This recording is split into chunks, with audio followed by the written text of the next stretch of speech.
I'd like to share with you some ideas I have about Mozart's Third Concerto in G, which is K216. One thing I find about this piece is that it's really like an opera.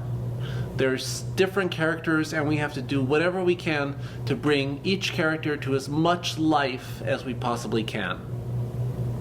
What that means is using generally a lot of bow and a vibrato that's generally very narrow and quite fast to make a really shimmery, brilliant, so-called Mozart sound.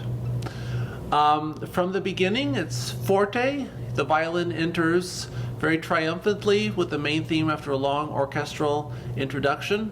So we want to use a lot of bow and we want to release on long notes, something like this.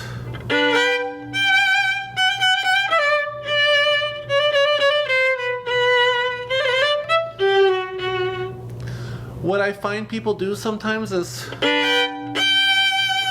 they tend to hold long notes and they try to sustain them instead of simply using fast bow in the beginning and releasing them. It gives it much more elegance. And for the fast notes, we want them also elegant, but we want them to be really clear. So those really clear articulation in the left hand and very solid point of contact with the right hand.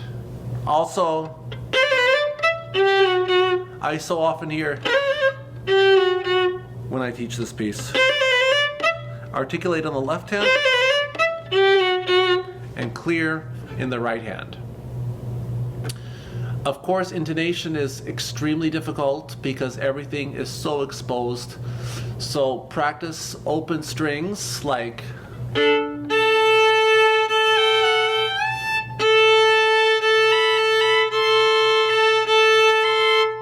to make sure that everything is really in tune. Finally, I would say practice with a metronome. This is very elegant, very structured music, and the tempo has to be very steady and very controlled. So practice with the metronome at different tempos. If you do these things, if you release the sound on the long notes, if you play clearly and elegantly on the fast notes, and you play in tempo and have good control over the intonation, you're, I would say, 90% there already. Thank you.